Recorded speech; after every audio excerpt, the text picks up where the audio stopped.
सम्मान्य सभापति महोदय, सबसे पहले मैं आपके प्रति आभार का भाव प्रकट करना चाहता हूं कि इस महत्वपूर्ण चर्चा में आपने मुझे हिस्सा लेने का मौका दिया है। महोदय, ये चर्चा जो है, ये चर्चा एक और तो हमारे संविधान के कारण हमारा देश इतना कितना आगे बढ़ा इसका जनता को एहसास कराएगी। दूसरी ओर हमारे संविधान की मूल भावनाओं के कारण ही 75 साल में लोकतंत्र के मूल पाताल तक गहरे गए हैं, इसका भी एहसास होता है। और तीसरी ओर ये भी मालूम पड़ता है, जब संविधान की भावनाओं को दरकिनार कर कर कोई अपने लिए संविधान को तोड़ मरोड़ कर आगे चलने का प्रयास करता है, तो किस प्रकार के अकस्मात और किस प्रकार की दुर्घटनाएं होती हैं। इस सभी दृष्टि से देखें तो संविधान की दोनों सदन में जो चर्चा हुई है, वो चर्चा एक प्रकार से हमारे किशोरों के लिए, हमारी युवा पीढ़ी के लिए आने वाले दिनों में ये दोनों महान सदन में बैठकर देश का भविष्य का निर्णय करने वालों के लिए बहुत शिक्षणात्मक रहेगी, ऐसा मेरा मानना है।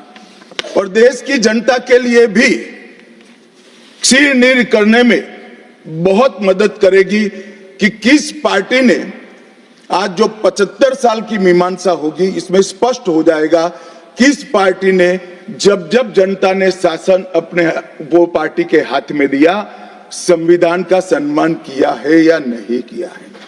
मान्यवर, बहुत लंबी आजादी की लड़ाई के बाद हम आजाद हुए। जब हम आजाद हुए तब दुनिया भर के कई राजनीतिक पंडितों ने कई आगाहियां की थी कि ये देश बिखर जाएगा, शायद बन ही नहीं पाएगा।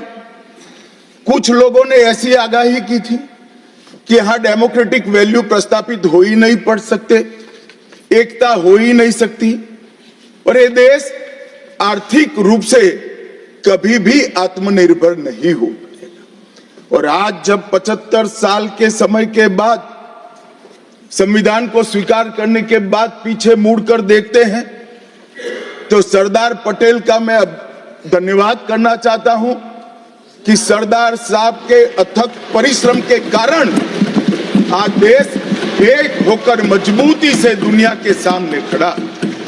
मान्यवर, जो कहते थे लोकतंत्र इस देश में सफल नहीं होगा, मैं वो सभी लोगों को इस सदन के माध्यम से कहना चाहता हूं कि 75 साल हो गए, हमारे साथ भी पास पास पड़ोस में दुनिया भर में कई लोग आजाद हुए, नई शुरुआत की, वहां कई बार अकस्मात हुए, लोकतंत्र सफल नहीं हुआ। हमारा लोकतंत्र आज पाताल तक गहरा पहुंचा है। अनेक परिवर्तन रक्त की एक बूंद बहाए बगैर हमने करे हैं और विचारधाराओं के आधार पर भी परिवर्तन करे हैं। अनेक तानाशाहों के गुमान, अभिमान और अहंकार को चूर चूर करने का काम इस देश की जनता ने किया है, मगर लोकतांत्रिक तरीके से किया है। और मान्यवर, जो कहते थे कि हम आर्थिक रूप से आत्मनिर्भर नहीं हो पाएंगे, उनको भी हमारी जनता ने, हमारे संविधान की खूबसूरती ने जवाब दिया है। हम आज दुनिया का 5वां अर्थतंत्र बनकर सम्मान के साथ, और ब्रिटेन जिन्होंने सालों तक हम पर राज किया, और ये जो मैंने तीनों आगाही कही वहीं से पक्ष विपक्ष में से आई थी, आज ब्रिटेन भी अर्थतंत्र की तालिका में हमारे पीछे खड़ा है। मान्यवर, ये हम सब के लिए गौरव लेने का पल है, हम सब के लिए बोध लेने का भी पल है, और हम सब के लिए संकल्प लेने का भी पल है। और ये सदन जे आपने लगभग 80 से ज्यादा सांसदों को मान्यवर बोलने का मौका दिया, 31 घंटे की चर्चा हुई, और ये चर्चा में सभी भाव पक्ष या विपक्ष से कहीं न कहीं प्रकट हुए। मान्यवर, आज मैं जब यहाँ आया हूं तब ये बात कहना चाहता हूं कि आज हम जिस मुकाम पर खड़े हैं उस मुकाम पर महर्षि अरविंद और स्वामी विवेकानंद की वो भविष्यवाणी सच होती दिखाई पड़ती है कि भारत माता अपने दैदीप्यमान ओजस्वी स्वरूप से जब खड़ी होगी तब दुनिया की आंखें चकाचौंध हो जाएगी और पूरी दुनिया वो रोशनी से भारत की ओर देखेगा। वो दिन सच होगा, इसके नजदीक काफी मजल हमने काट ली है। मान्यवर, हमारा संविधान सभा की रचना और संविधान की रचना की प्रक्रिया, ये तीनों एक प्रकार से समग्र विश्व के सभी संविधानों में अनूठे हैं, अलग प्रकार के रहे हैं। हमारे यहाँ दुनिया का सबसे ज्यादा विस्तृत लिखित संविधान चर्चा के सभी हमारे पारंपरिक लक्षणों को पार करते हुए हमने किया।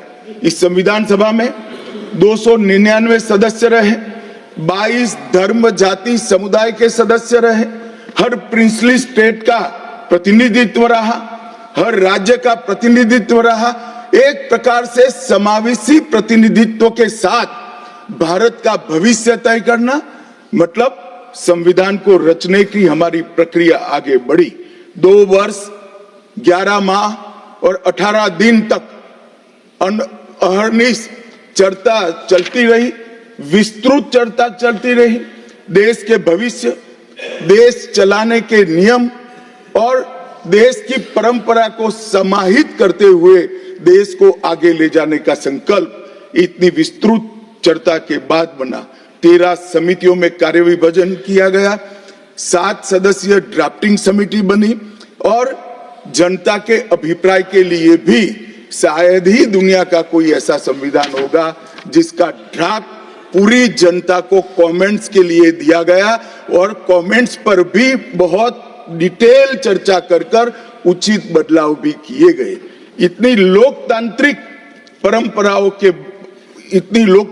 परंपरा से और प्रक्रिया से बना हुआ हमारा संविधान 295 अनुच्छेद, 22 भाग और 12 अनुसूचियों में बटा है और ये सभी संविधान के अनुच्छेद, भाग और अनुसूचियां हैं वो विश्व में कोई भी संविधान से ज्यादा उदात्त और उत्तुंग मानव मूल्यों का सृजन करने वाले रहे हैं। मान्यवर, इसलिए हम सबको इस पर गर्व है और हम सब ये संविधान को हमेशा मस्तक झुकाकर सब प्रणाम करते हैं। मैं एक विशेष उल्लेख करना चाहूंगा मान्यवर, नंदलाल बोस जो गुरुवर टैगोर के अंतेवासी थे, बहुत बड़े कलाकार थे। इन्होंने 4 वर्ष का समय लेकर संविधान को सजाने का काम किया और उन्होंने जो संविधान लिखा गया था इसके अनुरूप घटनाओं को संविधान के अंदर उकेरने का भी काम किया। इतिहास, धर्म, संस्कृति और परंपरा, सबसे मानव जीवन के उच्च मूल्य देने वाली सभी संदेशों को, घटनाओं को उन्होंने चित्र रूप में यहाँ पर उकेरा। यहाँ पर भगवान राम का चित्र भी मिलेगा, बुद्ध और महावीर का भी मिलेगा, दशम पिता गोविंद सिंह जी का भी चित्र मिलेगा। गुरुकुल, हमारी शिक्षा नीति कैसी होनी चाहिए इसका संदेश भी मिलता है। राम, सीता, लक्ष्मण वो एक प्रकार से हमारे अधिकारों का चित्रण करते वक्त दिखाए गए। भगवत गीता के संदेश का चित्र भी दिया। शिवाजी और लक्ष्मीबाई को भी यहाँ पर स्थान देकर देशभक्ति के उत्तुंग पाठ हमें पढ़ाए। नालंदा यूनिवर्सिटी हमारी प्राचीन शिक्षा पद्धति का हमें स्मरण कराती है और नटराज जीवन में बैलेंस कैसे होना चाहिए वो बैलेंस के सिद्धांत को भी प्रतिफलित करता है।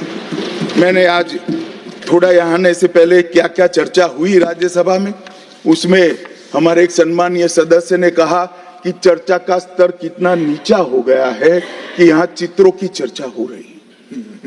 मान्यवर, अगर संदेश लेना नहीं आता तो संविधान का भी कोई उपयोग नहीं।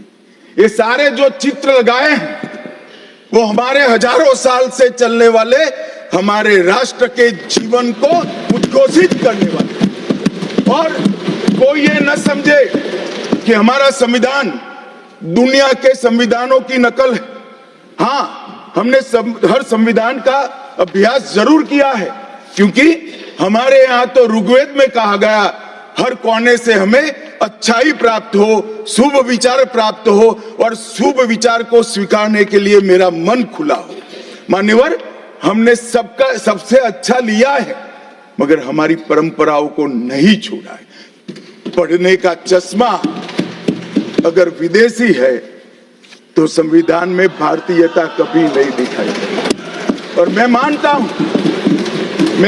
हूं कि जिसने भी संविधान को सिर्फ शब्दों में छापा है और चित्रों को निकाल दिया है, उन्होंने संविधान की भावनाओं के साथ छल किया है। चित्र बगैर का संविधान अधूरा संविधान। मान्यवर, इसके अंदर संविधान सभा में राजेंद्र प्रसाद जी, राजेंद्र बाबू अध्यक्ष बने, डॉक्टर BR आंबेडकर, सरदार पटेल, जवाहरलाल नेहरू, श्रीमान काजू, KT Shah, Iyengar, Maulana Azad, Shyama Prasad Mukherjee, doctor Radhakrishnan, KM Munshi, ऐसे विद्वानों ने अनेक चर्चाओं में हिस्सा लेकर संविधान को समृद्ध और संपूर्ण बनाने का काम किया।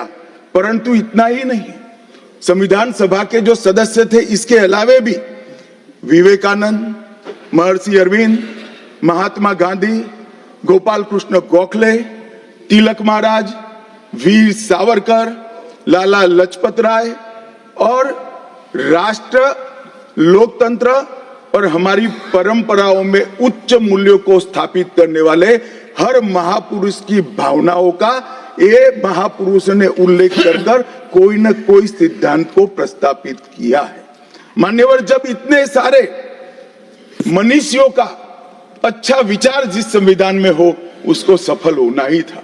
ये संविधान सफल होने के लिए संविधान सभा की चर्चा अगर कोई ध्यान से पढ़ेगा तो वेद, उपनिषद, चाणक्य नीति, विदुर नीति, शांति पर्व, रामायण और महाभारत, इसमें से निपजे हुए मानव जीवन के सभी मूल्यों को भी इसके अंदर हमने समाने का प्रयास किया था। मान्यवर, 75 साल हो गए संविधान को किस प्रकार से हमारे राजनीतिक दलों ने और हमारी पॉलिटिकल पार्टियों के साथ साथ हमारी सरकारों ने भी किस प्रकार से आगे बढ़ाया, इसकी भी चर्चा जरूर होनी चाहिए। मैं मानता हूं ये चर्चा समय उचित होगी। हमारे संविधान की रचना के बाद डॉक्टर आंबेडकर ने बहुत सोच समझकर एक वाक्य किया था। मैं आंबेडकर जी के वाक्य को सदन के सामने प्रस्तुत करना चाहता हूं। कोट, कोई संविधान कितना भी अच्छा हो वह बुरा बन सकता है अगर जिन लोग पर उसको चलाने की जिम्मेदारी है वो अच्छे न हो। उसी तरह से कोई भी संविधान कितना भी बुरा हो वो अच्छा साबित हो सकता है अगर उससे चलाने वालों की भूमिका सकारात्मक और अच्छी हो। ये दोनों घटनाएं मान्यवर हमने हमारे संविधान के 75 साल के कालखंड के अंदर देखी है, और मैं तथ्यों के आधार पर सदन के सामने और सदन के माध्यम से देश की जनता के सामने भी रखना चाहता हूं। हमारे संविधान को कभी भी अपरिवर्तनशील नहीं माना गया। समय के साथ साथ देश भी बदलना चाहिए, समय के साथ साथ कानून भी बदलने चाहिए और समय के साथ साथ समाज भी बदलना चाहिए। परिवर्तन इस जीवन का मंत्र है, सत्य है। इसको हमारे संविधान सभा ने स्वीकार किया था। इसलिए आर्टिकल 368 में संविधान संशोधन इसके लिए प्रोविजन किया गया। अभी कुछ राजनेता आए हैं, 54 साल की आयु में अपने आप को युवा कहते हैं और ये घूमते रहते हैं, संविधान बदल देंगे, संविधान बदल देंगे, संविधान बदल देंगे। मैं उनको समझाना चाहता हूं कि संविधान बदलने का प्रोविजन, संविधान के प्रावधानों का बदलने का प्रोविजन अनुच्छेद 368 के अंदर संविधान में ही है। और मैं आज फिर से एक बार कहना चाहता हूं, थोड़ा ज्ञानवर्धन भी हो जाए किसी का। भाजपा ने 16 साल राज किया माननीय, 6 साल अटल जी ने किया, 10 साल मोदी जी ने किया और 5 साल और मोदी जी करें। एक प्रकार से 16 साल हमने शासन किया। 16 साल में हमने 22 बार संविधान बदला, संविधान के अंदर परिवर्तन की। और कांग्रेस ने 55 साल करा और 55 साल में 77 परिवर्तन कांग्रेस ने भी किए, कांग्रेस के शासन में भी हुए। अब भारतीय जनता पार्टी और कांग्रेस दोनों ने परिवर्तन किए। ये परिवर्तन का टेस्ट कैसा था, किस प्रकार से किए गए? संवैधानिक प्रक्रिया से भी परिवर्तन होते हैं और संविधान को तोड़ मरोड़ कर, फॉर्मेलिटी कर भी परिवर्तन कर सकते हैं। परिवर्तन करने का उद्देश्य क्या था, क्या हासिल करना था? क्या हमारे लोकतंत्र को मजबूत करने के लिए परिवर्तन किए गए? क्या हमारे जिनको अधिकार नहीं है ऐसे लोगों को समकक्ष अधिकार लेने के लिए परिवर्तन किए गए, या अपनी राज्य सत्ता को टिकाने के लिए परिवर्तन? इस पर से ही पार्टी का कैरेक्टर, पार्टी के चलने की पद्धति और पार्टी का संविधान में विश्वास, ये सबको मालूम पड़ता है। मैं ज्यादा संविधान के संशोधन में नहीं जाऊंगा मान्यवर। दोनों प्रमुख दलों के 4 संविधान संशोधन को मैं लेना चाहूंगा। पहला संशोधन हुआ 18 जून 1951 में। संविधान सभा ने ही ये संशोधन करना पड़ा, क्योंकि संविधान बनाने के बाद, संविधान स्वीकारने के बाद आम चुनाव में जाने तक का भी धैर्य कांग्रेस पार्टी में नहीं था। अभी लोकसभा नहीं बनी थी, अभी राज्यसभा नहीं बनी थी और संशोधन लेकर आए। अब उसका उद्देश्य क्या था? 19A जोड़ा गया। 19A जोड़ा गया, वो किस लिए जोड़ा गया? अभिव्यक्ति की आजादी पर स्वतंत्रता को, अभिव्यक्ति की आजादी, अभिव्यक्ति की स्वतंत्रता को कर्टेल करने के लिए पहला सुधार आया। और किसने किया मान्यवर? उस वक्त प्रधानमंत्री कौन था? श्रीमान जवाहरलाल नेहरू उस वक्त प्रधान।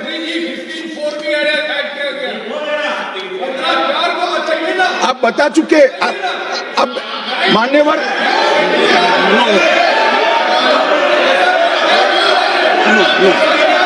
No, sit down. Jairam ji, he not yielding. He not yielding. We heard leader of the opposition. मान्यवर, Unless there is yielding, let us hear. मान्यवर, मेरा लंबा अनुभव है। आजकल करते हुए मुझे 30 साल हो गए विधानसभा और लोकसभा राज्यसभा में बैठे हुए। संसद में भाषण करने का मेरा अनुभव है मान्यवर। वो विरोध तभी कर सकते हैं जब मेरी बात सच न हो। अगर मेरी बात सच नहीं हो तो बताए वो। संविधान संशोधन नंबर 1, अब सुनिए, संविधान संशोधन नंबर 1 वो अभिव्यक्ति की आजादी को कर्टेल करने के लिए ही लाया गया था और जवाहरलाल नेहरू के लिए लाया गया। मान्यवर, 24वां संविधान संशोधन, 24वां संविधान संशोधन जवाहरलाल नेहरू जी की सुपुत्री इंदिरा जी उस वक्त प्रधानमंत्री थी। पार्टी तो वही सत्ता में थी, कांग्रेस पार्टी। 5 नवंबर 1971 को संविधान में संशोधन किया गया, 24वां संशोधन। और संविधान संशोधन के माध्यम से संसद को मौलिक अधिकार, नागरिकों के मौलिक अधिकार कम करने का अधिकार दे दिया। तो एक प्रधानमंत्री कांग्रेस पार्टी के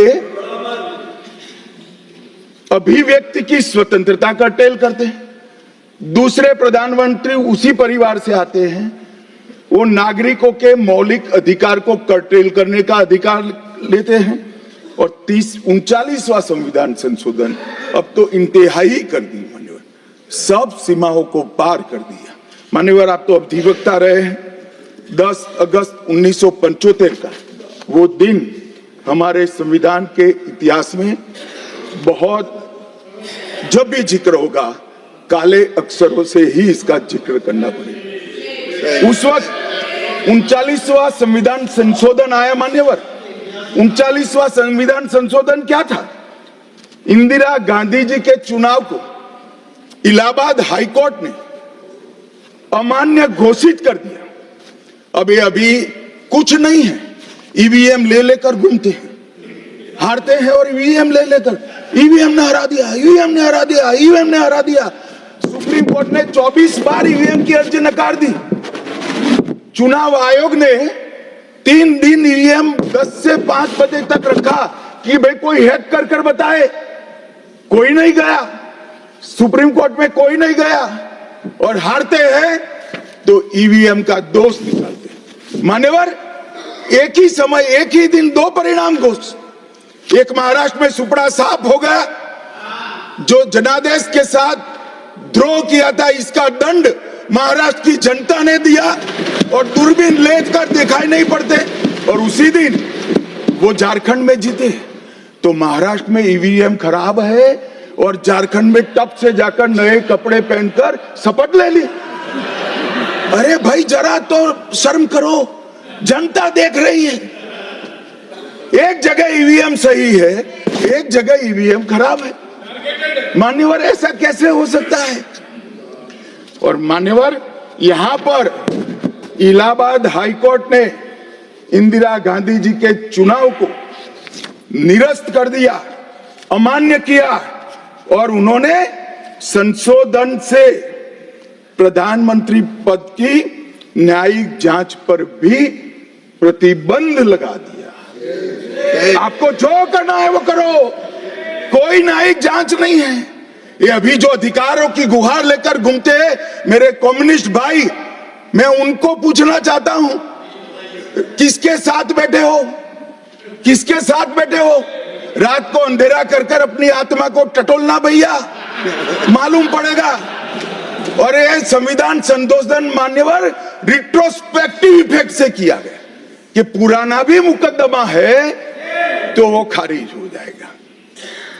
कभी ऐसा होता है? हमारे प्रधानमंत्री तो कहते हैं मैं प्रधानमंत्री नहीं हूं, प्रधान सेवक। और कोई कहता है कि मुझ पर मुकदमा नहीं हो सकता, मैं शासक हूं, शासक के खिलाफ उंगली नहीं उठाई जाती। भले संविधान ने अधिकार दिया, वो अधिकार हम समाप्त कर देते हैं। और मान्यवर, ऐसे ऐसे सुधार किए। मान्यवर, उस वक्त भी श्रीमती इंदिरा गांधी थी और 42वां संविधान संशोधन आया।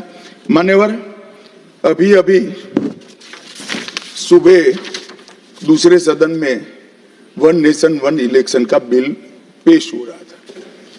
सारी कांग्रेस पार्टी और इनके साथी दल लोकसभा को, विधानसभा और लोकसभा का कार्यकाल बदलने का अधिकार नहीं। मैं सुन रहा था, है नहीं है तो जब बिल आएगा तब चर्चा करेंगे। परंतु भाई, आपने क्या किया? 42वें संशोधन से 3 जनवरी को लोकसभा और राज्य की विधानसभाओं का सामान्य कार्यकाल 5 वर्ष से बढ़ाकर 6 साल कर दिया। क्यों किया? कि अभी चुनाव होगा तो हम हार जाएंगे, इसलिए लोकसभा को ही लंबा कर दो। इतनी निर्लज्जता के साथ विश्व में कोई संविधान संशोधन नहीं हुआ होगा। मान्यवर, दूसरा, कुछ कानून पारित करने थे। सदस्य उस वक्त ज्यादा विरोध तो कर नहीं सकते थे, मगर विरोध करने का नया तरीका कुछ कांग्रेस में, जिसमें हिम्मत थोड़ी बची कुची थी, इन्होंने कहा एब्सेंट रहने लगे तो क्वारम नहीं होता था। तो फरवरी 1 को संविधान संशोधन किया कि संसद और राज्यसभा में क्वारम की आवश्यकता नहीं है। वाह, 5 लोग भी है तो चला लो भाई। इसके बाद राष्ट्रपति शासन की अवधि खड़गे साहब किया है तो सुनना पड़ेगा, हिम्मत के साथ सुनना पड़ेगा। मान्यवर राष्ट्रपति शासन की अवधि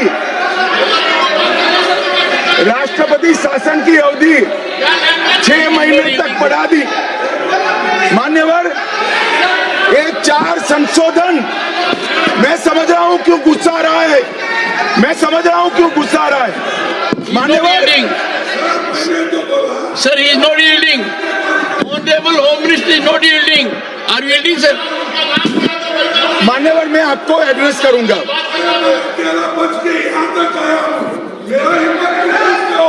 तुम तो कायर हो, मान्यवर तुम लड़ाकू हो। Okay. मान्यवर What the मैं Honorable आपको Home एड्रेस Minister करूंगा। go on record. What the Honorable Home Minister खड़गे जी मैं आपका बहुत सम्मान करता हूं, आपकी हाजिरी वहां दर्ज करने के लिए कृपया बैठे, मुझे बोलने दीजिए।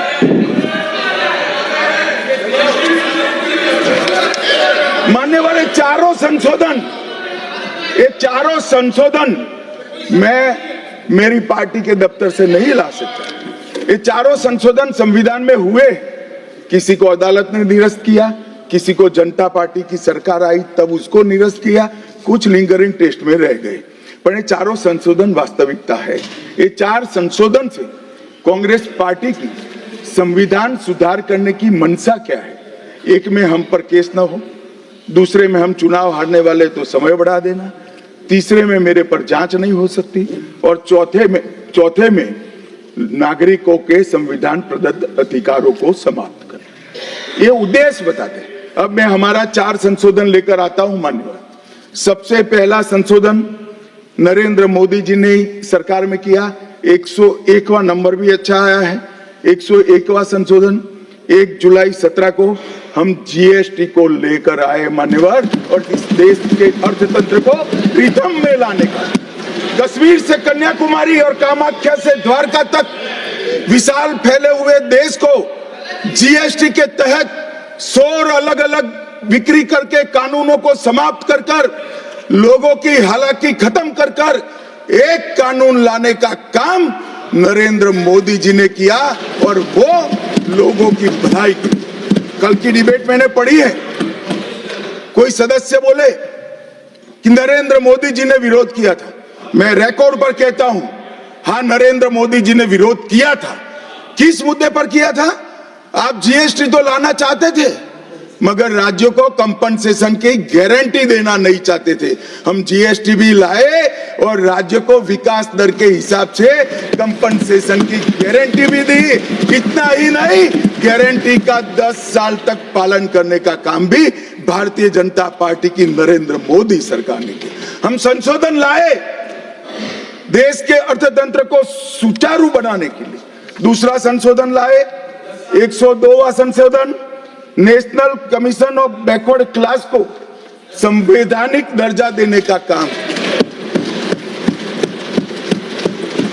अब कुछ लोगों को पेट में दुख रहा है कि नरेंद्र मोदी जी ने ये क्यों किया। मैं साहब आगे बहुत सारी बातें बताऊंगा। नरेंद्र मोदी जी इसलिए कर पाए कि आपने नहीं किया था। अगर आप ये कर देते तो मोदी जी के तो भाग्य में ही नहीं आता। मगर साहब, पिछड़ी जातियों का कल्याण कभी भी कांग्रेस पार्टी का विश्वास नहीं रहा, मान्यता नहीं रही, नीति भी नहीं रही। भारतीय जनता पार्टी ने संविधान संशोधन पिछड़ी जातियों के कल्याण के लिए। तीसरा संशोधन क्या लाए? 130वां संशोधन 12 जनवरी 19, किसी भी जिनको आरक्षण का फायदा नहीं मिलता है ऐसी जाति के गरीब से गरीब बच्चों को 10% आरक्षण देने का फैसला। गरीब कल्याण और गरीब हटाओ की बातों, गरीबी हटाओ की बातों सालों तक करी, सूद नहीं मिली, समय नहीं मिला, विचार नहीं आया। ये विचार नरेंद्र मोदी जी को आया और गरीबों को, बच्चों को 10% आरक्षण पूरे देश भर में मिला। मान्यवर 105वां संशोधन, ओबीसी की पहचान करने के लिए केंद्र के पास अधिकार थे। अब मैं बताना चाहता हूं, इतने बड़े विशाल देश में 140 करोड़ की जनसंख्या में पिछड़ी जातियों का पिछड़ापना क्या कोई एक केंद्र सरकार कर सकती है? फेडरल स्ट्रक्चर की बात करते हैं, मगर अब तक केंद्र सरकार के पास ही रहा था। नरेंद्र मोदी जी ने कहा इसके कारण पिछड़ा समाज को अन्याय होता है। आगे से ये संविधान संशोधन करने के बाद 10 अगस्त 2021 के बाद पिछड़ापन का निर्णय करने का अधिकार राज्य की सरकारों को देने का काम नरेंद्र मोदी। और मान्यवर सबसे अंतिम संशोधन में पांचवा कहना चाहता हूं, 106वां संशोधन, और मैं तो क्रम में बोला हूं, एक भी काटा नहीं। 101, 102, 103, 104, 105, 106 सभी के सभी जन कल्याण के लिए। और छठा संशोधन था 28 सितंबर 2023 को मातृशक्ति को शक्ति प्रदान करने का, मातृशक्ति को 33% आरक्षण, नारी शक्ति वंदन अधिनियम।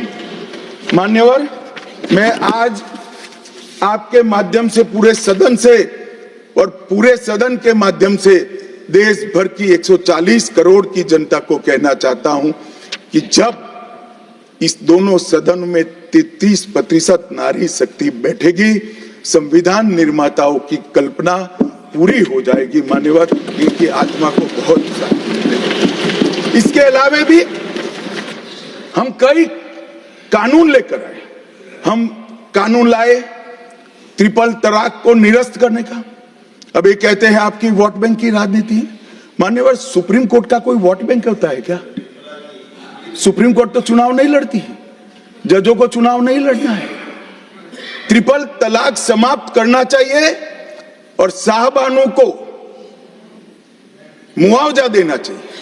दोनों जजमेंट सुप्रीम कोर्ट ने अलग अलग समय पर दिए थे, परंतु वोट बैंक की राजनीति हम नहीं कर रहे हैं। वोट बैंक की राजनीति कर कर मुस्लिम बहनों के साथ इतने साल अन्याय करने का काम एक कांग्रेस पार्टी ने किया।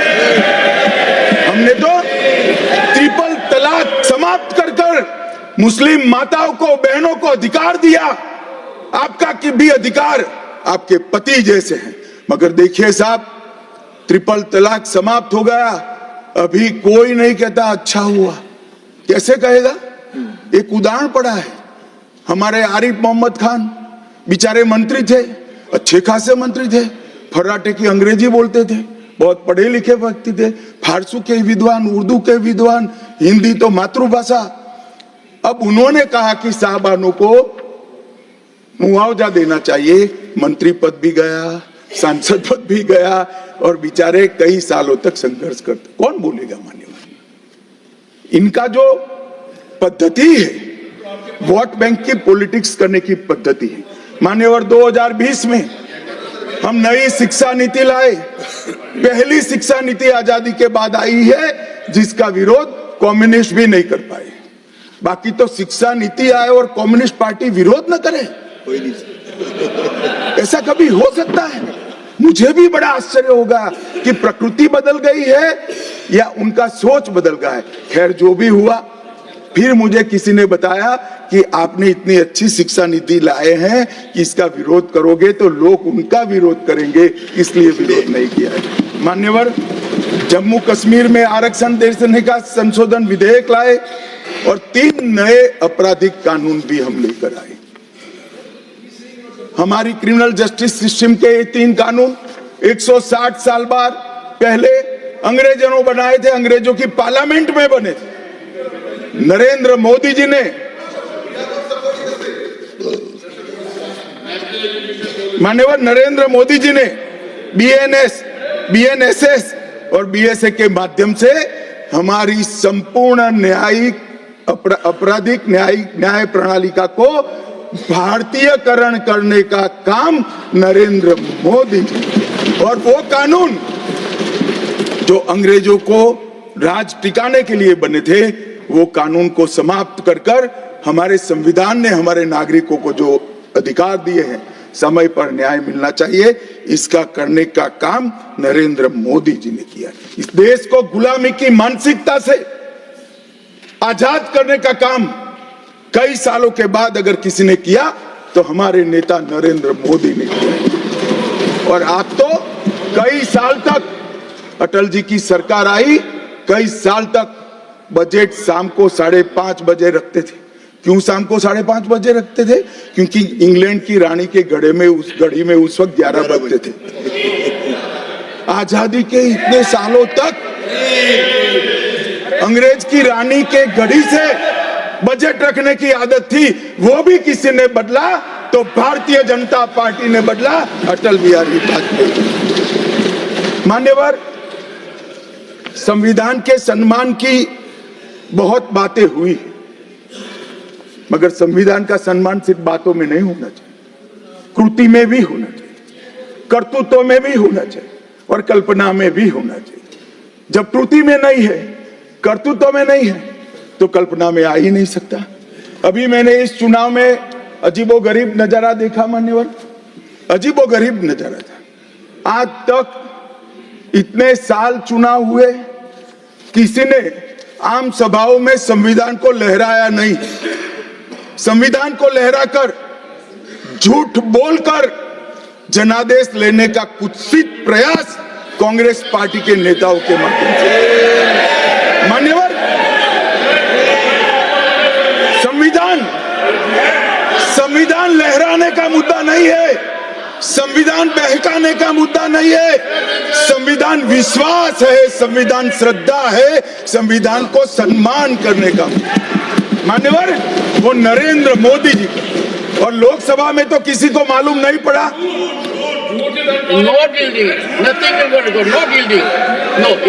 मान्यवर, लोकसभा में तो किसी को मालूम नहीं पड़ा, लोकसभा में तो किसी को मालूम नहीं पड़ा। जागरूकता थी। महाराष्ट्र में भी लहराने के अलावे बांटने गए तो एक पत्रकार के हाथ में भी आ गया, खोला तो मान्यवर पूरा कोरा था, अंदर कुछ लिखा ही नहीं था, प्रीएम्बल भी नहीं था। मान्यवर, इतना बड़ा छल। आपकी बात नहीं कर रहा मैं, ये तो पकड़े जाने के बाद तो सब लोग सुधर जाते हैं। मान्यवर, 75 साल के इतिहास में, संविधान के आयुष्य में, संविधान के नाम पर इतना बड़ा छल मेरे जीवन में तो मैंने ना देखा है ना जाना। और कारण ढूंढते हैं कि क्यों हारे। मैं बता दूं, कारण मत ढूंढिए, कमेटी की जरूरत नहीं है। संविधान और आरक्षण करते थे, लोग जान गए कि संविधान फर्जी लेकर घूमते हो तो लोगों ने हरा दिया। मान्यवर, ये प्रति जो लेकर घूमते हैं, इसमें गोखले साहब ने क्या लिखा है वो एक बार पढ़ लें। उन्होंने लिखा है कि इंदिरा जी और कांग्रेस पार्टी ने संविधान पर सबसे ज्यादा कठोर कुठाराघात करने का काम किया है। जो प्रति लेकर घूमते हैं ना, उसकी प्रस्तावना में लिखा है। माननीय अध्यक्ष, माननीय सभापति महोदय, माननीय सभापति महोदय, संविधान कैसे तोड़ा मरोड़ा जा सकता है, इसके भी मैं 2 उदाहरण देना चाहता हूं।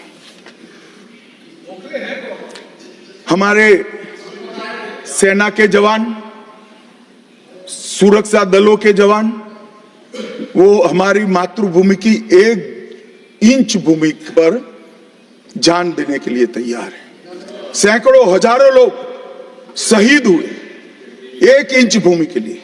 और मान्यवर, किसी को भी भूमि देनी है तो आर्टिकल 1 अमेंड करना पड़ेगा। आर्टिकल 1 में हमारे भूभाग की व्याख्या की गई, इसको बदलना पड़ता है। तमिलनाडु के पास एक टापू था, कच्चा तीवू टापू। वो टापू 1974 में अचानक ही एक एग्रीमेंट कर वन फाइन मॉर्निंग लंका को दे दिया गया। मान्यवर, चलो भाई, बहुमत था आपका, मान लो, ऐसे भरोसे से किया होगा कि संसद मेरा सम्मान रखेगी, परंतु बाद में भी ये आर्टिकल 1 का बदलाव आज तक नहीं आया है और वो हमारा भूभाग आज हमारा हिस्सा नहीं है। मान्यवर, ऐसा खिलवाड़ भारत नहीं, दुनिया के किसी भी देश में शासकों द्वारा संविधान के साथ नहीं किया होगा। मान्यवर, आप तो अधिवक्ता है। 35A को कॉन्स्टिट्यूशन ऑर्डर से, राष्ट्रपति महोदय के ऑर्डर से दाखिल किया गया। अब दाखिल तो हो सकता है, पर कॉन्स्टिट्यूशन ऑर्डर को दोनों सदन की परमिशन चाहिए, जो हमने धारा 370 हटाने के लिए ली। मैं आज कांग्रेस के मित्रों को पूछना चाहता हूं, जो संविधान की दुहाई देते हैं, 35A जब आपने लागू किया, इसके कॉन्स्टिट्यूशन ऑर्डर पार्लियामेंट में कब डिबेट में आया, कब मतदान हुआ, किसने पारित किया? पार्टी को तो निजी परिवार की जागीर समझते हो, संविधान को भी निजी परिवार की जागीर आप लोग समझ रहे। मान्यवर, इतना बड़ा छल देश की 2 संसदों के साथ किया है। एक पूरा 35A डाल दिया संसद संविधान में, पार्लियामेंट के पास सब्जेक्ट ही नहीं है। देश का भूभाग दे दिया, पार्लियामेंट के साथ विषय ही नहीं आया। किस प्रकार से आपने संविधान के साथ खिलवाड़ किया है, किस प्रकार से आपने देश को चलाया है, ये देश की जनता को आज इस बहस से मालूम पड़ना चाहिए। मान्यवर, आपातकाल, अभी बड़ी बड़ी उदात्त भावनाओं का स्मरण कांग्रेस के मेरे दोनों सदनों के साथी सदस्य कर रहे थे।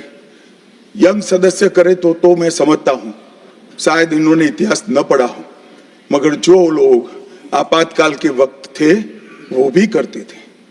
किसी की भी स्मृति इतनी अल्पकालीन कैसे हो सकती है? मान्यवर, क्या हुआ था आपातकाल में? लाखों लोग कोई अपराध के बगैर जेल में ठूस दिए गए, लाखों लोग, कोई पॉलिटिकल पार्टी बाकी नहीं है। आज इनके साथ बैठे हैं, उनमें से भी कुछ लोग जेल में थे, वो भी नहीं बोलते हैं। न्यायालय में डर का माहौल, मीडिया पर सेंसरशिप। इंडियन एक्सप्रेस ने अपना संपादकीय एक भी शब्द लिखे बगैर का कोरा संपादकीय प्रकाशित करा, क्योंकि लिख नहीं सकते थे। श्रीमान शुक्ला साहब से एडिट कराना होता था, वापिस ही नहीं आता था, तो उन्होंने कोरा अखबार ही निकाल दिया। इस तरह से विरोध किया और तय हो गया मान्यवर, एक व्यक्ति कहेगी वो ही कानून होगा। और क्यों किया? देश पर आक्रमण हुआ था क्या? देश की आंतरिक सलामती ठीक नहीं थी क्या? ना ना ना ना ना ना, ऐसा कुछ नहीं हुआ था। सिर्फ इतना हुआ था कि इलाहाबाद हाईकोर्ट ने उनको सांसद के रूप में अयोग्य ठहरा दिया था। अपनी कुर्सी जाने वाले, चुनाव नहीं कराना था। और मान्यवर, जब पार्लियामेंट, जब इसको चैलेंज किया गया और न्यायालय में, सर्वोच्च अदालत में जब चर्चा चली, तब उन्होंने कहा, नीरज डे को पूछा कि आर्टिकल 21 के तहत के अधिकार इमरजेंसी में समाप्त हो सकते हैं क्या? तो उन्होंने कहा यस सर। साहब, कोई भी वकील को यस सर कहने की इतनी बड़ी फीस नहीं मिली होगी।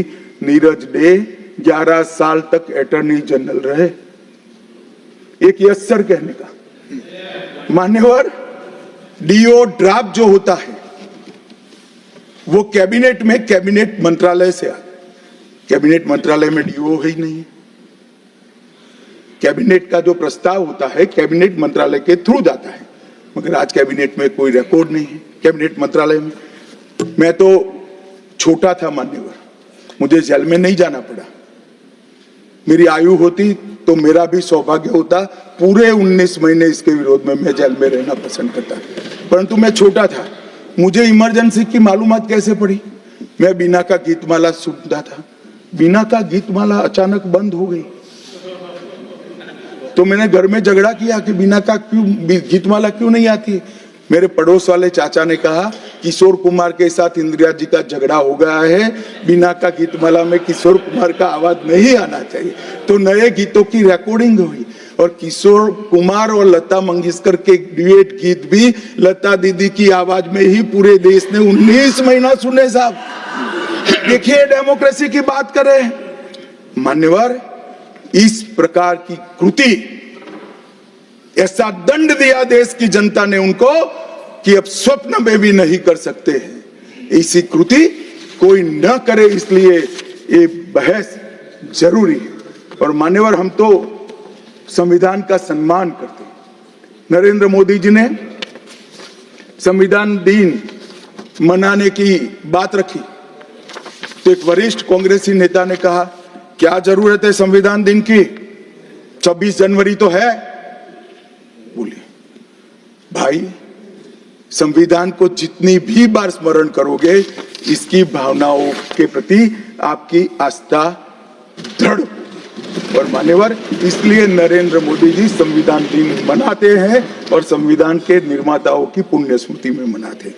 मान्यवर, उस वक्त आज ही मुझे किसी शायर ने दुष्यंत कुमार की पंक्ति भेजी है इमरजेंसी के लिए। मैं ज्यादा भाषण इमरजेंसी पर करना नहीं चाहता, परंतु मैं जरूर कहना चाहूंगा। दुष्यंत कुमार की पंक्ति है, एक गुड़िया की कई कठपुतलियों में जान है, एक गुड़िया की कई कठपुतलियों में जान है। आज शायर ये तमाशा देखकर हैरान है। कल नुमाइश में मिला वो चिथड़े हाल कपड़े पहने हुए, मैंने उसको नाम पूछा तुम कौन हो, तो उसने कहा मैं संविधान। दुष्यंत कुमार जी की कविता है मान्यवर, इंदिरा जी को समर्पित है। मान्यवर, जब संविधान बन रहा था, संविधान के हर आर्टिकल पर चर्चा चल रही थी। हम आजाद हो गए थे, आजाद हुए थे, पर हमारा देश कोई नया नहीं बना था। हम तो हजारों सालों से दुनिया में सबसे चिर पुरातन संस्कृति, चिर पुरातन धर्म और चिर पुरातन समाज जीवन लेकर निकले हुए देश हैं। हाँ, एक कालखंड के लिए गुलाम हो गए, आजादी मिली, आगे देश कैसे चले इसका एक डॉक्यूमेंट बनाना था। तो उस डॉक्यूमेंट में चर्चा में आया कि अब देश का नाम क्या हो। अंग्रेज लिख कर गए थे इंडिया, क्योंकि वो भारत को जानते ही नहीं थे। वहां जो प्रचलन में शब्द होंगे यूरोप में, वो शब्द उन्होंने हम पर थोप दिया था और गुलामी की मानसिकता ने इसको स्वीकार भी किया था। मगर जब आजाद हुए तब इस पर चर्चा हुई और अब उस वक्त के सदस्य सेठ गोविंददास ने दरखास्त किया कि देश का नाम भारत रखना चाहिए। उस वक्त जवाहरलाल नेहरू ने कहा कि पीछे देखने की जरूरत नहीं है, भविष्य की ओर देखिए। और मान्यवर, देश के नाम के अंदर इंडिया भी रहा, भारत भी रहा। खैर, मैं इस पर टिप्पणी करना नहीं चाहता, परंतु नजरिए का सवाल है। अगर इंडिया के चश्मे से भारत को देखोगे तो भारत समझ में नहीं आएगा, पूरा जीवन चलेगा। और इसलिए इन्होंने अपने गठबंधन का नाम भी इंडिया ही रखा है, इसीलिए रखा है, वो ही सोच से चलना है। और मान्यवर, हमारे प्रधानमंत्री जी ने विकास तो करना है, दुनिया में सबसे आगे बढ़ना ही है, विकास के साथ साथ विरासत को भी अपना कर आगे बढ़े। गुलामी की हर परंपरा को हम समाप्त करना चाहते हैं। हम एक आजाद मुल्क है, सार्वभौमत्व से लैस मुल्क है, किसी की परंपरा हमें स्वीकार नहीं है। परंपरा बदलनी है तो हम बदलेंगे, नए कपड़े हर कोई पहनता है, हम भी पहनेंगे, परंतु हमारी पुरानी परंपराओं पर हमें शर्म नहीं है। और मान्यवर, क्या किया नरेंद्र मोदी जी ने, राजपथ जो अंग्रेज सम्राट के सम्मान में नाम रखा गया था, उसका नाम बदलकर कर्तव्य पथ रखा। इंडिया गेट पर किंग पंचम जॉर्ज की मूर्ति लगी थी, मूर्ति हटा दिया, शर्म के मारे में स्थान खाली था। हमने वहां सुभाष बाबू की प्रतिमा लगा। मान्यवर, नेवी का चिन्ह जो देकर गए थे वही चलता था। हमने वीर छत्रपति शिवाजी महाराज की नेवी के चिन्ह को हमने भगवान बिरसा मुंडा की 150वीं जयंती को जनजातीय गौरव वर्ष के रूप में मनाया। राष्ट्रीय युद्ध स्मारक हमने बनाया और राष्ट्रीय युद्ध स्मारक में अमर जवान की ज्योति को विलीन करने का काम भारतीय जनता पार्टी के नेता नरेंद्र मोदी।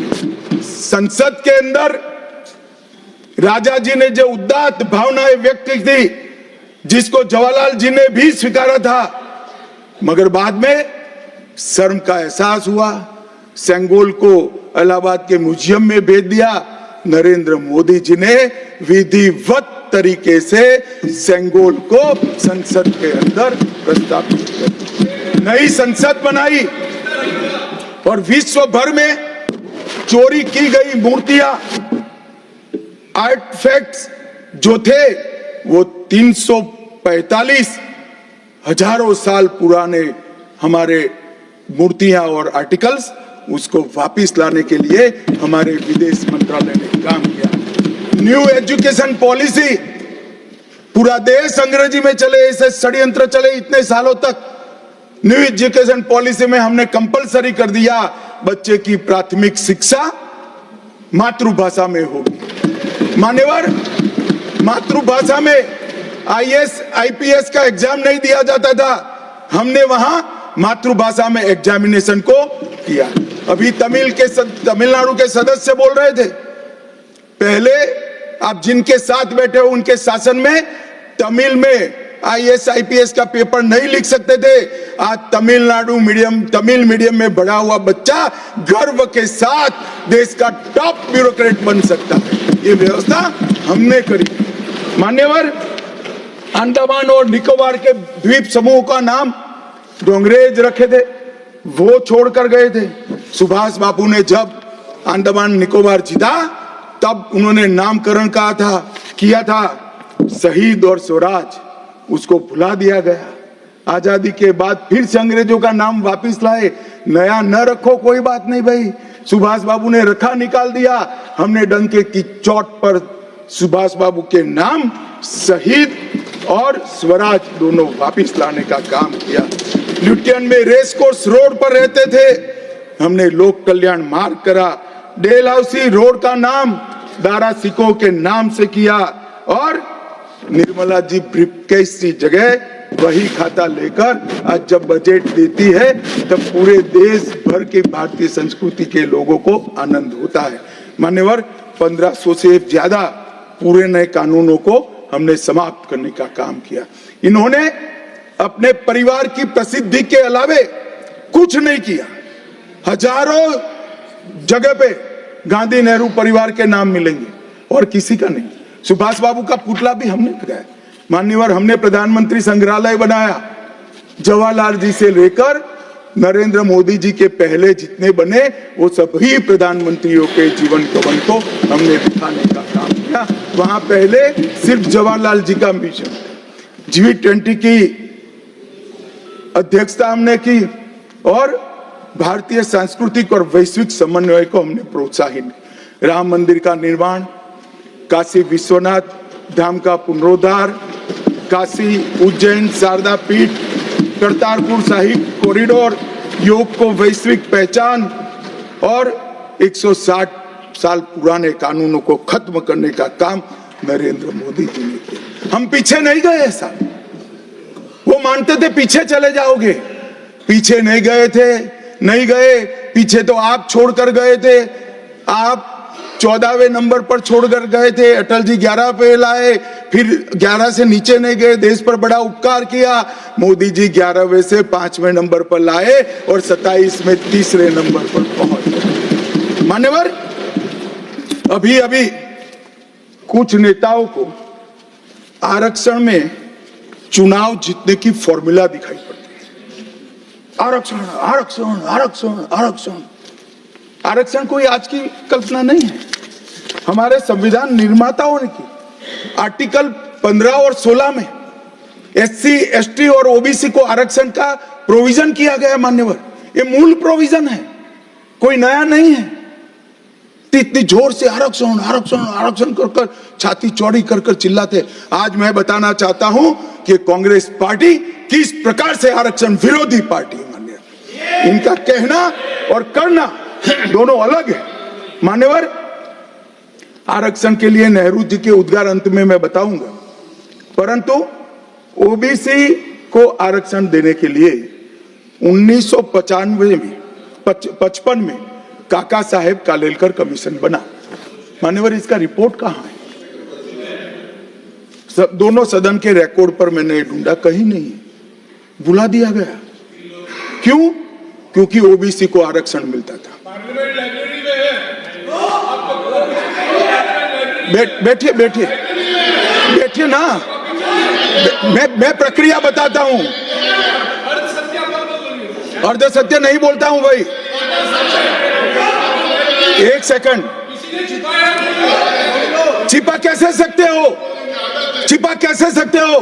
बाबा साहब आंबेडकर का संविधान है, देश में लोकतंत्र है, कैसे छिपाओगे मान्यवर? कोई भी रिपोर्ट आता है, कोई भी रिपोर्ट आता है, अरे सुनो, कोई भी रिपोर्ट आता है उसको कैबिनेट के सामने रखना पड़ता है, फिर इस पर कार्यवाही जो की उसकी रिपोर्ट के साथ संसद के सामने रखना है। सही कह रहे हैं, उन्होंने संसद में लाने की जगह पुस्तकालय में रख दिया। ओबीसी का आरक्षण इन्होंने लाइब्रेरी में रख दिया। और मान्यवर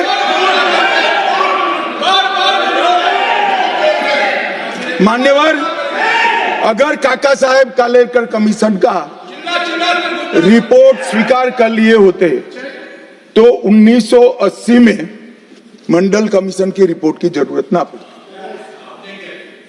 मंडल कमीशन का रिपोर्ट कमीशन ही इसलिए बनाया गया क्योंकि काका साहेब कालेलकर कमीशन का रिपोर्ट स्वीकारा नहीं, और 80 में मंडल कमीशन का भी रिपोर्ट आ गया, किसी ने इसका अमल नहीं किया। अमल कब हुआ? जब 90 में इनकी सरकार गई तब अमल हुआ। और मान्यवर तब तक मंडल कमीशन के रिपोर्ट को भी ठंडे बस्ते में डाल दिया गया। 90 में, अरे सुनिए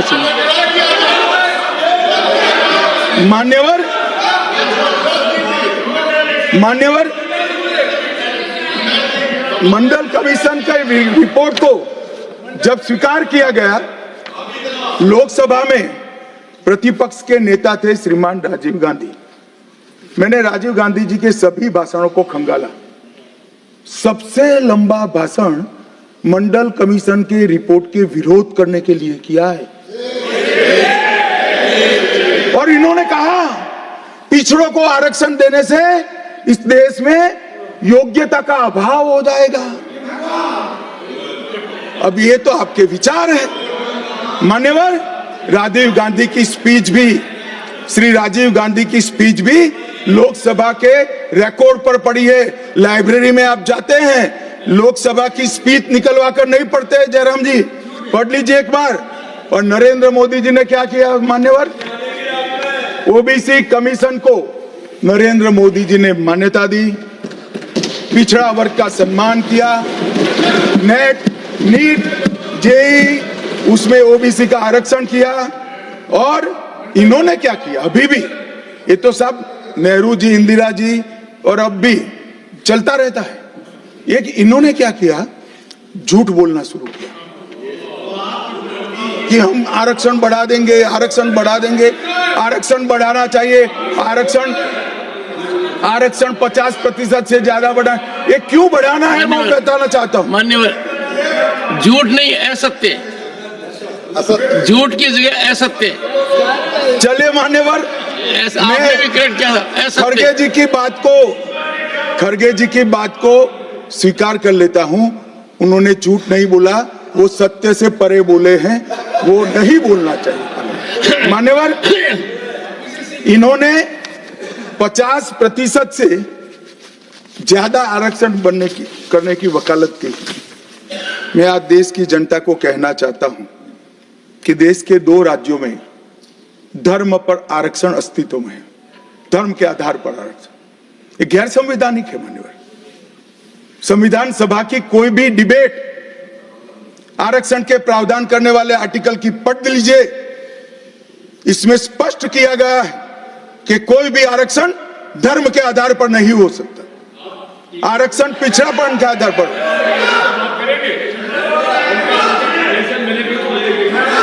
मान्यवर, मगर दोनों राज्यों में जब कांग्रेस की सरकार थी तब धर्म के आधार पर आरक्षण दिया। अब क्या हुआ है, सुप्रीम कोर्ट में रुक जाता है क्योंकि 50% की सीमा है, वो ओबीसी का कोई कल्याण नहीं चाहते हैं। 50% की सीमा बढ़ाकर मुसलमानों को आरक्षण देना चाहते हैं, मानिए धर्म के आधार पर आरक्षण देना चाहते हैं। और मैं आज फिर से एक बार इस सदन में जिम्मेदारी तब के साथ कहता हूं, दोनों सदन में जब तक भाजपा का एक भी सदस्य है, धर्म के आधार पर आरक्षण हम नहीं होने देंगे। इस संविधान विरोधी मान्यवर, मैं अब कांग्रेस पार्टी ने कभी धर्म के आधार पर आरक्षण दिया? अरे दिया है।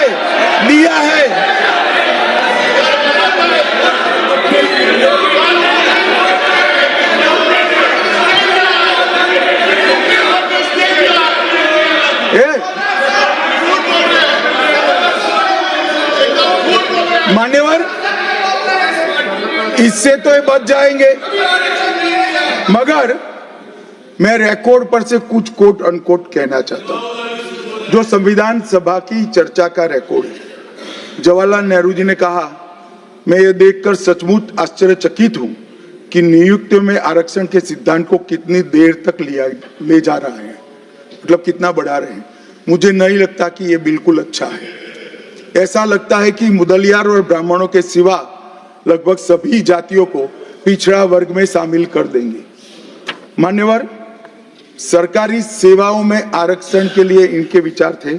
मैं इस बात से चिंतित हूं कि सरकारी सेवाओं में नियुक्ति के लिए जिस तरह से बहुत सारी जातियां और समूहों के आरक्षण के प्रस्ताव आते हैं, यह बहुत बुरी प्रवृत्ति है। इससे सरकारी कामकाज और आम तौर पर विकास और सार्वजनिक जीवन में गिरावट आएगी। मान्यवर, ये इनके विचार है, आज तक नहीं बदले, यही विचार है। मगर अभी जोर से बोलना, एक शब्द का प्रयोग मैं नहीं कर सकता, आगे गलती हो गई थी। मान्यवर, हमारे संविधान के directive of principle of state policies भाग 4 के अनुच्छेद 44 में एक एंट्री है जो कॉमन सिविल कोड की यूसीसी की बात करती है। क्योंकि हमारे संविधान का फैब्रिक पंथ निरपेक्ष, हर जाति, हर धर्म, हर समुदाय के लोगों के लिए समान कानून होना चाहिए, इसका हमारा संविधान पक्षधर है। मान्यवर, ये यूसीसी क्यों नहीं आया? यूसीसी इसलिए नहीं आया कि संविधान सभा समाप्त होने के बाद, चुनाव होने के बाद, पहले प्रधानमंत्री जवाहरलाल नेहरू जी मुस्लिम पर्सनल लॉ लेकर आए और यूसीसी नहीं आया। मैं आज कांग्रेस पार्टी को इस सदन में सार्थ पूछना चाहता हूं, क्या पंथ निरपेक्ष राष्ट्र के अंदर सभी धर्मों के लिए एक कानून होना चाहिए या नहीं होना चाहिए? इसकी कांग्रेस पार्टी स्पष्टता करे। क्या आप मुस्लिम पर्सनल लॉ का समर्थन करते हैं? और मान्यवर, इससे बड़ा छलावा नहीं हो सकता। मान्यवर, इससे बड़ा छलावा नहीं हो सकता। इन्होंने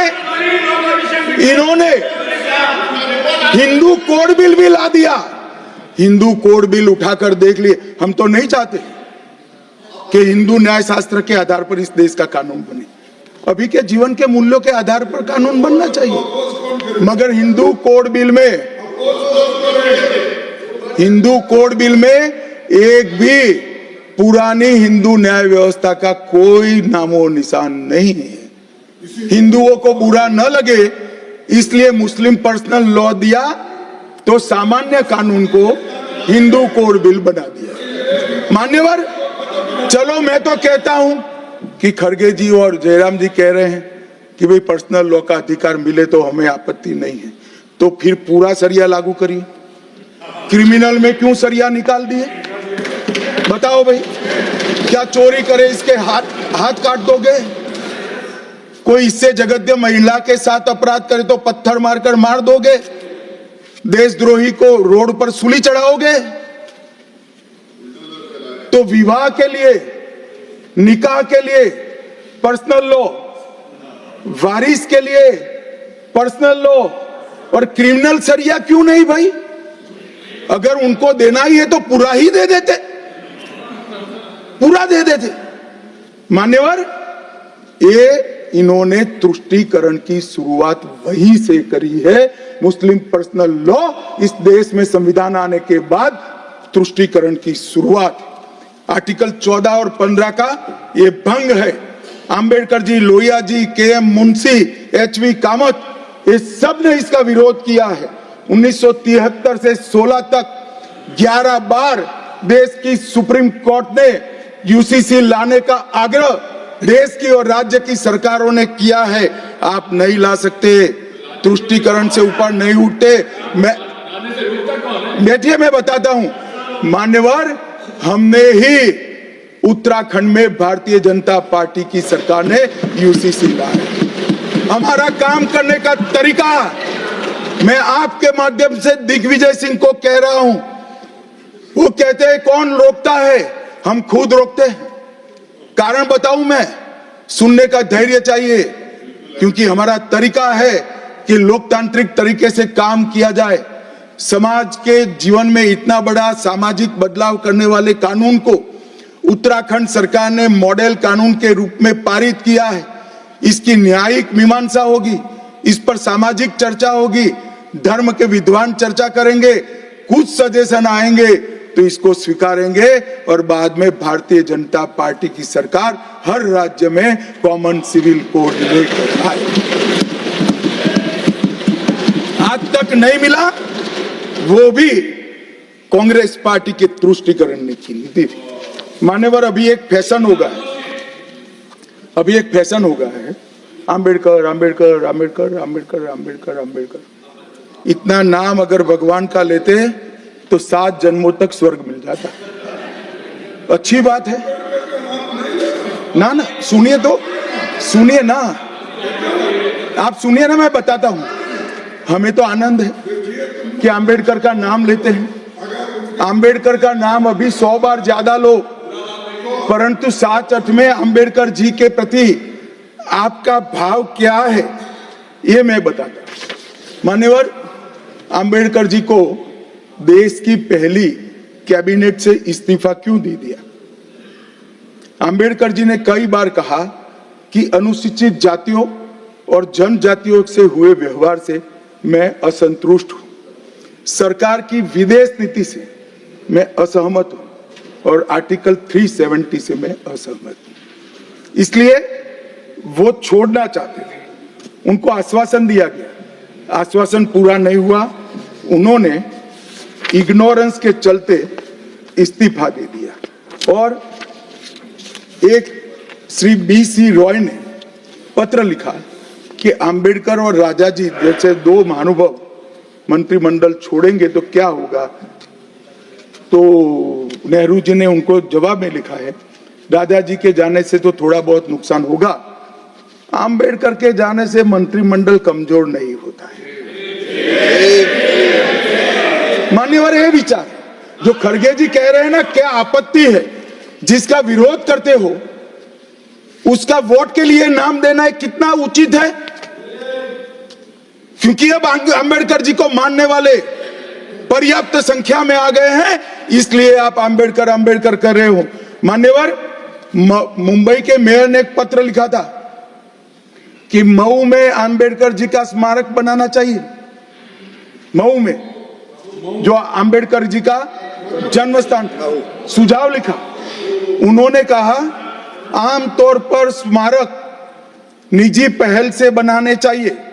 यदि सरकार किसी प्रकार की सहायता करती है तो वो उचित नहीं होगा। उनके कितने स्मारक बने साहब? कोई स्मारक आंबेडकर जी का नहीं बना, देश भर में नहीं बना। आंबेडकर जी के स्मारक कब बने?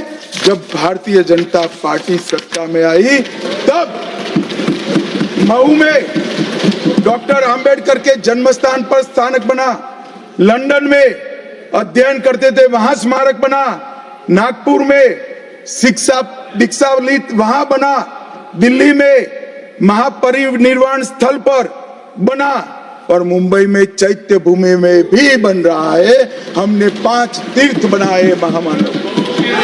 और मैं मानता हूं मान्यवर, मैं मानता हूं कि आंबेडकर जी के सिद्धांतों पर चलना नहीं और वोट के लिए उनकी गुहार लगा देना। 14 अप्रैल को राष्ट्रीय समरसता दिवस घोषित किया हमने, 26 नवंबर को संविधान दिवस घोषित किया। उस वक्त भी इसका विरोध कांग्रेस के वरिष्ठ नेताओं ने किया। मान्यवर,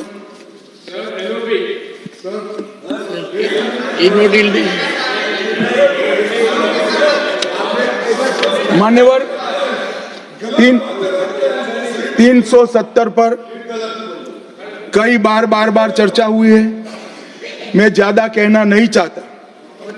सब जानते हैं कि एक टेम्पररी प्रोविजन को अनौरत संतान की तरह अपनी गोदी में 70 साल तक कांग्रेस ने खिलाने का काम किया और 370 हटाने के लिए लोहे का जिगर चाहिए। और जब देश के प्रधानमंत्री नरेंद्र मोदी जी 2019 में फिर से प्रधानमंत्री बने, एक ही झटके से इसी सदन में 370 और 35 को समाप्त।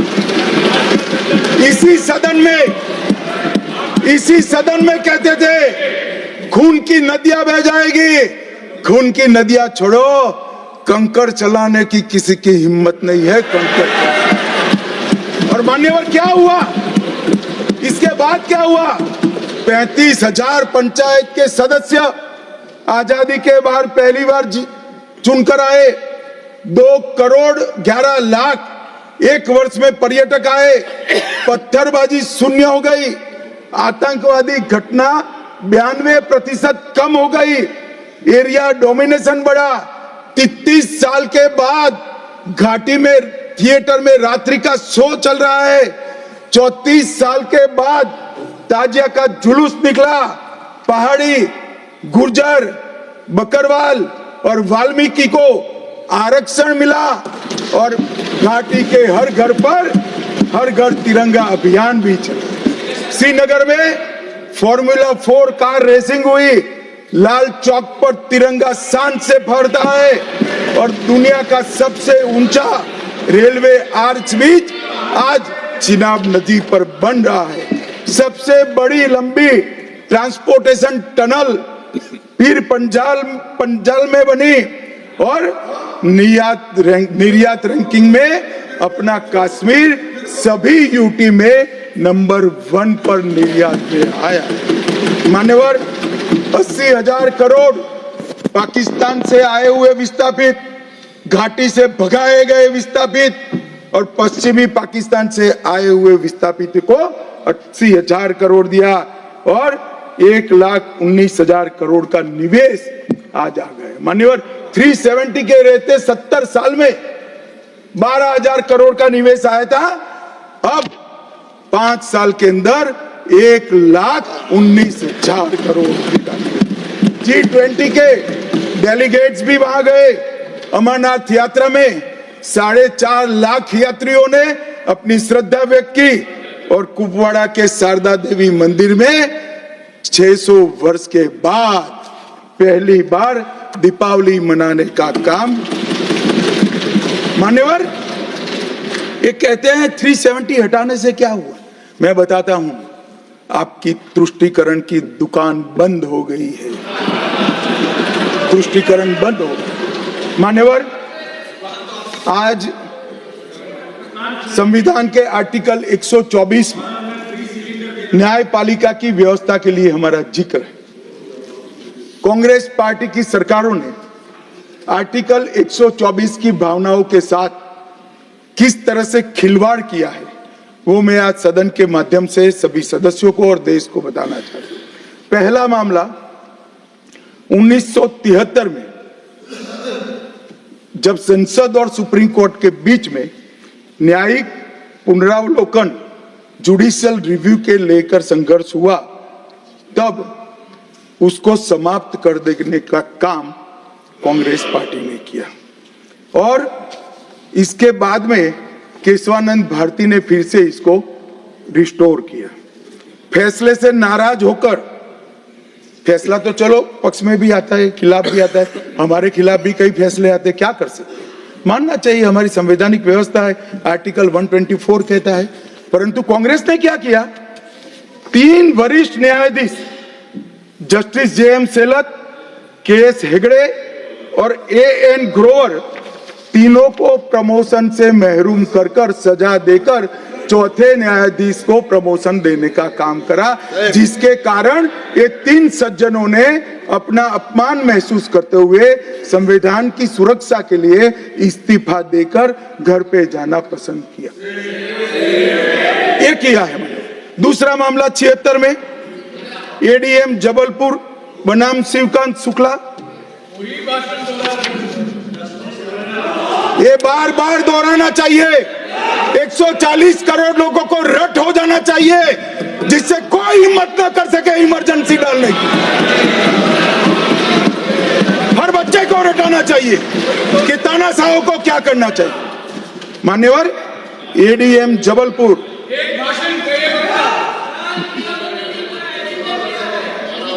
मान्यवर ADM जबलपुर जस्टिस खन्ना बेचारे 3 विरुद्ध 1 लघुमती फैसला दिया। क्या हुआ, वो कभी भी चीफ जस्टिस नहीं बन पाए मान्यवर, उनको रिटायर्ड हो जाना। ADM जबलपुर और उसके बाद में तीसरा मामला कॉलेजियन प्रणाली को एक साथ इन्होंने 18 उच्च न्यायालय के न्यायाधीशों का ट्रांसफर कर दिया, जिसमें 4 मुख्य न्यायाधीश भी थे। और कारण क्या था मान्यवर, क्यों किया, कोई कदाचार था, कोई भ्रष्टाचार था? ना ना ना ना, ये सभी 18 उच्च न्यायालय के न्यायाधीशों ने प्रत्यक्षीकरण मतलब हेबियस कॉर्पस को एंटरटेन किया, जो उनका संवैधानिक अधिकार है। इमरजेंसी में कैसे हेबियस को आप एंटरटेन कर सकते हो, इस मुद्दे पर उन्होंने इसको आगे कर दिया। मान्यवर आर्टिकल 34, 14 और 21 इसकी सेंस को निकाले तो हर व्यक्ति को समानता से जीने का अधिकार है। हम कम्युनिस्ट सोच से बना हमारा संविधान नहीं है। सब समझते हैं कि व्यक्ति की माली हालत इसका भाग्य, परिश्रम और बुद्धिमत्ता के आधार पर तय होती है। हर व्यक्ति एक समान माली हालत में नहीं रह सकता, मगर आर्टिकल 14 और 21 का मतलब इतना तो जरूर निकलता है कि इनको बेसिक सुविधाएं मिल जाए, घर मिले, बिजली मिले, पानी मिले, खाना मिले, इलाज मिले, शिक्षा मिले। 75 साल तक इस देश की जनता को गरीबी हटाओ का नारा देने वाले कांग्रेस पार्टी गरीब रखे। और मान्यवर 10 साल में नरेंद्र मोदी जी ने 9.6 करोड़ गरीब महिलाओं को उज्ज्वला का कनेक्शन देकर उनके घर में गैस पहुंचा। 12 करोड़ गरीबों के घर में शौचालय पहुंचे, शुद्ध पीने का पानी 12.65 लाख करोड़ घरों में पहुंचा, 18,000 गांवों में बिजली पहुंची, 14.5 करोड़ किसानों के खाते में 2.40 लाख करोड़ रुपया सीधा DBT से पूरा ट्रांसफर हुआ, 36 करोड़ आयुष्मान भारत के कार्ड बने और 8.19 करोड़ दर्दियों ने उससे मुफ्त में अपना इलाज कराया है। और मान्यवर अब 70 साल से अधिक कोई भी आय वर्ग का व्यक्ति हो, इसको 5 लाख तक का इलाज मोदी सरकार ने, प्रधानमंत्री जी ने फ्री कर दिया। 36 राज्यों में 80 करोड़ लोगों को one nation one ration card दिया, 5 किलो अनाज मुफ्त दिया, 25 लाख करोड़ रुपए की राशि सीधी बैंक खातों में डीबीटी के माध्यम से गई है। 11,000 करोड़ रुपया 1 करोड़ लाभार्थी को, रेहड़ी पटरी वालों को दिया, और सबसे बड़ी बात 2 करोड़ लखपति दीदी बनाने का काम नरेंद्र मोदी। और मान्यवर विश्वकर्माओं के लिए भी काम कर। अभी मान्यवर ये बात मैं बहुत संवेदनशील होकर के आप सदन के सामने रखता हूं। लोकसभा में चर्चा हो रही थी, कांग्रेस पार्टी के एक वरिष्ठ सदस्य ने कहा सावरकर के लिए जो उन्होंने उद्गार निकाले मैं तो रिपीट नहीं कर सकता। मान्यवर, सावरकर जी के सामने जो वीर लगा है ना, वो कोई सरकार, कोई पॉलिटिकल पार्टी की चुनी हुई सरकार ने नहीं दिया है। इसके सामने वीर उनकी वीरता के कारण 140 करोड़ लोगों ने। मान्यवर, ऐसा उत्कृष्ट देशभक्त जिसके लिए ऐसे उच्चारण देश की सबसे बड़ी पंचायत में होते हैं, इसके बारे में कोई जानकारी लिए बगैर लगातार कई सालों से झूठ फैलाया जाता है। मैं आज रिकॉर्ड पर कहना चाहता हूं मान्यवर,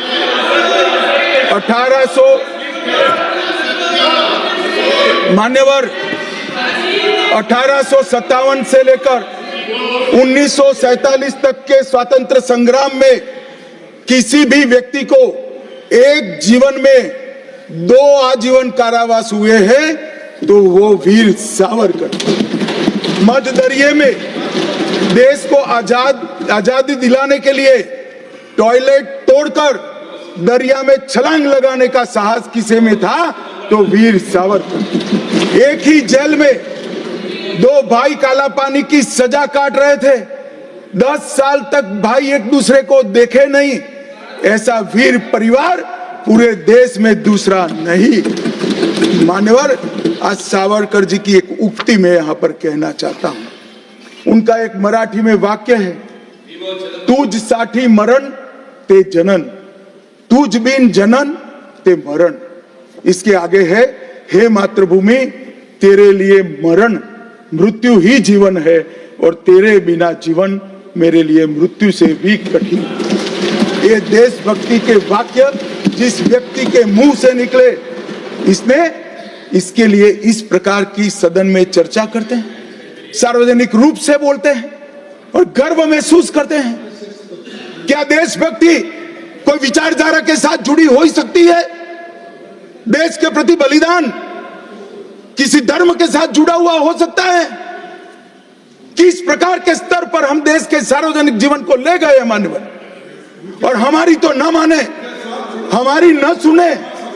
सुनिए सुनिए, आप हमारी न माने, हमारी न सुने, हमको न स्वीकारे, मगर मैं इंदिरा जी के 2 वाक्य कोट करना चाहता हूं।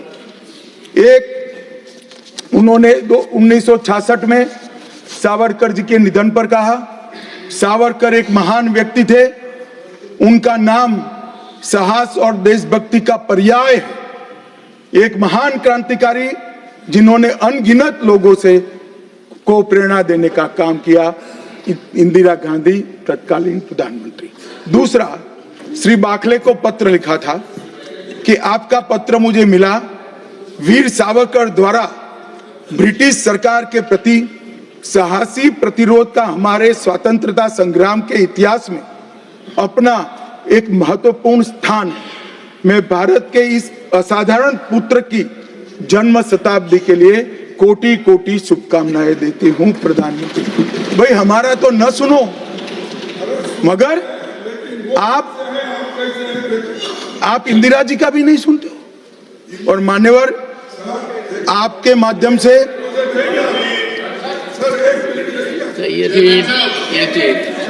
ना ना ना, सब बीच में नहीं जगह होती। मान्यवर, मेरा आज इस चर्चा के माध्यम से देश भर के अलग अलग पॉलिटिकल पार्टी, अलग अलग विचारधारा, अलग अलग धर्म के लोगों को एक निवेदन है कि देशभक्ति, वीरता, बलिदान और समर्पण को धर्म के साथ, विचारधारा के साथ या पार्टी के साथ मत जोड़िए। जो वीर होता है वो वीर होता है, कोई भी पार्टी में जो होता है। जो देशभक्त होता है वो देशभक्त होता है, कोई भी विचारधारा का होता है।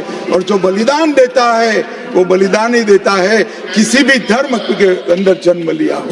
मान्यवर, ये बहुत नीचा विचार है, एक स्तर से नीचा विचार। और मैं चाहता हूं कि आज की चर्चा से देश की जनता इस प्रकार के चीजों का जवाब मांगना शुरू करे। मान्यवर, कांग्रेस पार्टी ने, हमारे संविधान ने 3 चीजों को, हर आर्टिकल का हार्द निकालेंगे तो कहीं ना कहीं इसे और जाए। 3 चीजों को हमारे संविधान ने नहीं स्वीकारा, क्योंकि हम लोकतंत्र में हैं, परिवारवाद नहीं होना चाहिए, पंथ निरपेक्ष राष्ट्र है इसलिए तुष्टीकरण नहीं होना चाहिए, और जन कल्याणकारी राज्य है इसलिए भ्रष्टाचार नहीं होना चाहिए।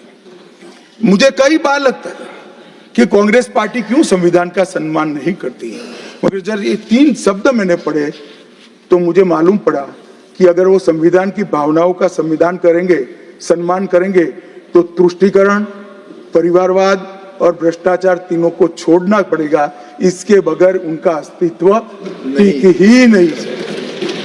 परंतु एक व्यक्ति गरीब के घर से जन्म लेकर आता है, चाय बेचने वाला बेटा, जिसकी सास पुश्तों में न आगे कोई राजनीति में है ना कोई पीछे है, एक गरीब है मान्यवर, और तुष्टीकरण को नहीं मानता है। ऐसा आदमी जब 2014 में देश का प्रधानमंत्री बना, इन्होंने देश की राजनीति को तुष्टीकरण, परिवारवाद और भ्रष्टाचार के नासूर को हमेशा के लिए। और मुझे किसी ने कहा कि अभी महाराष्ट्र और हरियाणा में हार के लिए कांग्रेस पार्टी कोई आत्मनिरीक्षण के लिए कमेटी बना रही। कोई कमेटी की जरूरत, मेरा अच्छा खासा अनुभव है। तुष्टीकरण, परिवारवाद और भ्रष्टाचार छोड़ दो, जनता चुनकर ला देगी आपको, कुछ करने की जरूरत नहीं है। मान्यवर, अभी 1 नेशन 1 इलेक्शन का विरोध करें। मान्यवर, मैं इस पर ज्यादा बात करना नहीं चाहता क्योंकि समिति ने शीश किया है, मगर विरोध करते हैं, इसके तर्क तो रखने चाहिए ना। मान्यवर, मैं आज आपको बात कहने आया हूं। अभी मैंने कुछ समय में मोहब्बत की दुकान के बहुत नारे सुने। मोहब्बत की दुकान देश के हर गांव में खोलने की महत्वाकांक्षा वाले लोग भी, बहुत भाषण उनके मैंने सुने हैं। मेरा उनको कहना है, मोहब्बत दुकान से बेचने की चीज नहीं है भैया। मोहब्बत प्रचार की चीज नहीं है। मोहब्बत दिल में बसाने का जज्बा है, और मोहब्बत दूसरों को महसूस कराने का लम्हा है। अगर इतना समझ जाएंगे तो और कोई तकलीफ नहीं पड़ेगी।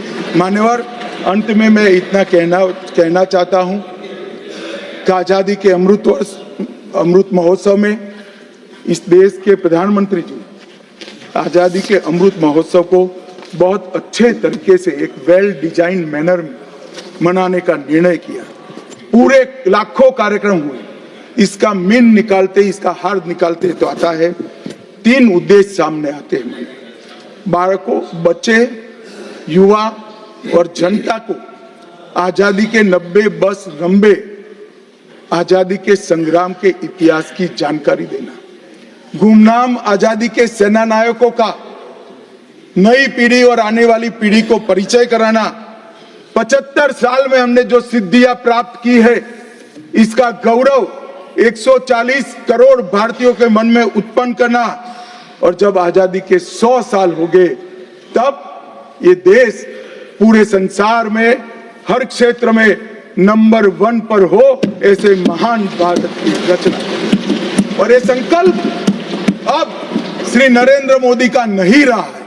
ये संकल्प देश के 140 करोड़ लोगों का संकल्प हो गया है। इसको जब भी मैं जनता के बीच में जाता हूं, इसको महसूस भी करता हूं।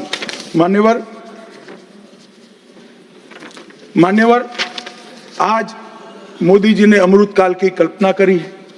अमृत महोत्सव की समाप्ति से शताब्दी तक हम दुनिया में हर एक क्षेत्र में एक नंबर पर हो, भारत विकसित हो, हमारा गौरववंत स्थान हो। तब मुझे लगता है कि महर्षि अरविंद और विवेकानंद जी ने जो कल्पना करी थी कि भारत माता अपने संपूर्ण दैदीप्यमान स्वरूप के साथ दुनिया के सामने खड़ी होगी और दुनिया की आंखें भारत माता की तेज से चकाचौंध हो जाएगी। वो स्वप्न सच होगा, इसका मुझे विश्वास है। स्वप्न सच करने का रास्ता, एकमात्र रास्ता हमारा संविधान है और इसमें छेड़खानी करने का किसी का साहस न हो, वो जनता ने सुनिश्चित करना है। आपने मुझे मौका दिया, इसलिए बहुत The House is